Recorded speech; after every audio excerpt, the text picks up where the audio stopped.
Live in Oceanside today as the rain starts to move into the county. More on how people are staying merry in the rain. Emergency crews. Good evening and thanks for joining us. I'm Steve Price. And I'm Stephanie Simmons. Today, stormy weather turned deadly in City Heights. Just after 11 o'clock this morning, part of a large tree on Marlboro Avenue and Whiteman Street fell and killed a man. Now his family is grieving and demanding answers. CBS 8's Alex Lai reports from the scene with what we know tonight. Well, this is truly a heartbreaking story on a day that should be spent with family. Right behind me is the trunk of the tree. Just a few hours ago, arborists came and cut off the branches. You can still see that exposed wood where the branch fell off. Now his family is mourning over a sudden loss after an accident they say never should have happened.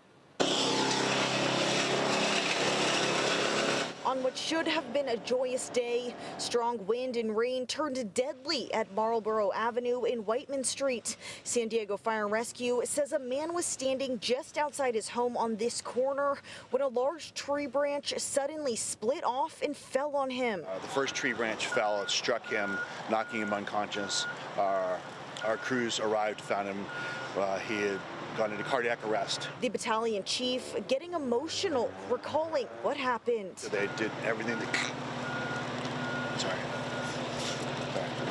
So our crews found him in cardiac arrest. They did everything they could. Unfortunately, the tree was too heavy. In an instant, a life lost and a family changed. How do you go home on Christmas Eve and tell your kids that their grandpa's dead? I still can't find the words. We spoke with the man's daughter-in-law who asked not to be shown on camera as she processes her family's loss. I want him to be remembered as Roberto Ruiz. Elderly, loving man. He was always helping his family. But with her grief, she says, comes anger. We've been complaining to the city about this tree. We've been complaining about the city. It's been, they've been living here more than 5 years, and we've been complaining about the tree. Nothing was ever done, so I feel like San Diego failed. They failed. A loss her family believes could have been prevented. If he was here, he would want people to know that this is not okay, that could have been his niece, that could have been his granddaughter, that could have been anybody else's relative. I did reach out to the city of San Diego. They tell me that city crews performed maintenance on this specific tree in January 2024. That's nearly 2 years ago as a proactive measure to trim branches, and the trim did not see concerning at the time. They also say the city does not have a record of any maintenance requests for the specific tree. Officials are also urging people to use extreme caution in this severe weather, especially around large trees and power lines. Such an awful story just as Christmas is approaching. It's just awful. Well, right now, as many people are getting ready for Christmas, a big storm is moving in. Let's go ahead and check in with meteorologist Sean Stiles. Sean, what can people expect over the Christmas holidays? Pretty brutal day today. Hopefully tomorrow, not so bad. Yeah, that wind was really tough, and unfortunately a life was lost there. It looks like the storm, as far as the core of it, is still offshore. What we're seeing right now is the showers moving out of San Diego, but there's a next wave of that. In between, though, it looks like we might squeeze in Christmas without everything being totally washed out. Here's your Doppler radar over the past couple hours here, and as you can see, most of the rain, the heavy rain, has moved out of San Diego. Rainfall totals, pretty good amounts here and or there. The mountains got the lion's share of it, basically a quarter of an inch just about everywhere. Even the desert, Takatio Wells, saw a 1/10 of an inch out there. We still have a flood watch and a flood advisory in place for San Diego. Those will be expiring here very quickly, and this wind advisory is also going to expire tonight, but we will continue to see windy conditions. Here's how gusty the winds are out there right now. Over the mountaintops, we're seeing winds 20, 25, even 34 miles per hour. And for your forecast, tomorrow we'll see partly sunny skies. We're going to keep the weather impact notification in place through Friday because a scattered shower might roll on through. And then by the time we get to the weekend, we start to see a slight clearing and warming trend. This will last into the first part of next week. And then there's even an outside chance of some rain coming back into our forecast as we make our way into next weekend. But for right now, let's just focus on Christmas Day. All right.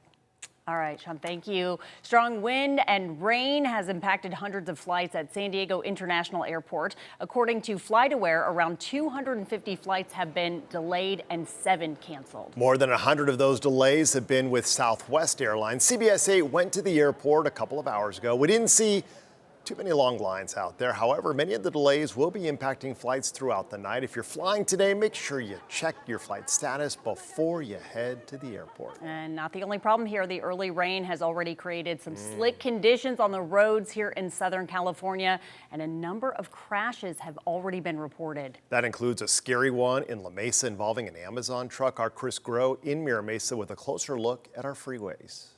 Yeah, look, things have dried up recently, but we're still keeping an eye on those conditions because we know that rain is still going to be in the forecast. And then, of course, this morning, with just a little bit of rain, we saw what can happen again in La Mesa. That Amazon truck nearly going over the edge of that overpass. A really scary situation. Thankfully, the driver was able to get out, did not have any major injuries, was checked out by CHP, as we can see here, was given a sobriety test. But what we do know is that slick, wet roads and speed all played a factor, and that, of course, there was no suspicion of DUI or anything like that, that this was simply because of the conditions combined with the speed. So this should serve, of course, as a reminder for folks that are driving any type of vehicles right now on our roads to make sure that they are going slow when we have that rain, because when it hasn't rained in quite some time, even the afternoon rain in the forecast here, things can still get slick.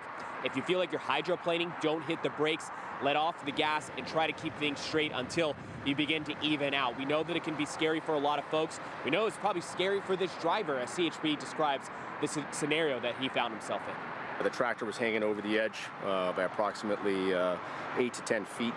The driver was able to exit the cab of the vehicle, and there were no injuries reported. And it wasn't just Amazon that had a bit of a crash here. We also saw all northbound 5 freeway, the lanes there in San Fernando earlier this morning, closed after a FedEx semi-truck crashed. You could see all of those boxes after it sort of like split there and everything came out here. A lot of potentially maybe even last-second Christmas gifts getting spread across the freeway. Again, a troubling sign here, but the consequence of what can happen when we have these wet roads and why it is that everyone needs to be careful. Of course, we're going to continue to keep an eye on everything going on across the county, across SoCal, as we have this rain here in the forecast. But for now, we'll send things back to you in studio.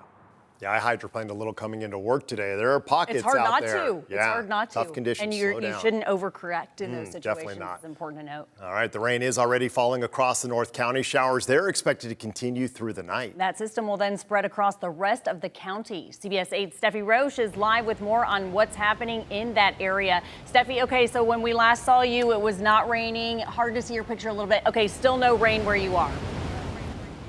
Yeah, it's calmed down definitely a little bit. We've seen some sprinkles here and there, but it's definitely calm. I don't know if I'd say it's really pleasant out here, but it's definitely calmed down quite a bit. But the main issue that we've been seeing is that wind. Of course, we're in a wind advisory, and right now we're on North Pacific Street. And just take a look at all of these palm tree branches that are here in the street. We're seeing them all up and down the street, and even across the road here. We've been seeing some cars trying to swerve around some of these big branches, some just going right through it. So definitely making for some hazardous and dangerous conditions out here with branches falling. But even with the wind and the rain, you know, we caught up with some people who are just trying to make the most of their Christmas Eve and get outside even in this weather. Every family has some holiday tradition. When we have kids and everything. So. Johnny and Naomi Della Torre were just married in May, and they're starting their own tradition of taking a Christmas Eve walk. We decided we were going to do it rain or shine, so we're going to start out with rain, I guess. Yeah. Elsa and Brian also got their steps in. And she loves the sea, so we thought we'd come out and get a little fresh air. Originally from Scotland, Elsa says that in this stormy weather, she really feels at home for the holidays. I just came out of the rain and here we are, it's raining. Were you guys hoping to see sunshine, that sort of thing when you're out here? Yeah. For the Rasmussen family visiting Oceanside from Nashville, they forgot to include umbrellas on their list to Santa. Yeah, not the kind of beach day we were expecting. Right. Yeah. So for now, everyone will just be walking in a rainy wonderland. And additionally, we are in a high surf advisory. We first got out here about 2 o'clock or so, and really the entire time we've been out here, we've been seeing some really big, some really gnarly waves out there right now. So, and that high surf advisory, that can make for some dangerous swimming and ocean conditions, of course. But for now, reporting live in Oceanside, I'm Steffi Roche, CBS 8. All right, not too late to pick up some umbrellas for Christmas. Got that, Santa? All right, that same atmospheric river is also slamming Los Angeles just ahead of Christmas, and this is serious. The rain triggered dangerous flooding, rescues, and evacuation warnings across parts of LA County. Streets and freeways turned into rivers. Drivers were stranded in high water, and officials went door to door in areas just north of the city to urge residents to evacuate. Forecasters warn the storm could bring life-threatening mudslides and debris, especially in the burn-scarred areas, with more rain expected through Christmas Day. Coming up next, ACA subsidies are in limbo with no vote expected until January. They're set to expire for now. What that means for one enrollee. And they say there's no place like home for the holidays. And in today's Throwback, Jeff is taking us to Spring Valley for a traditional Christmas.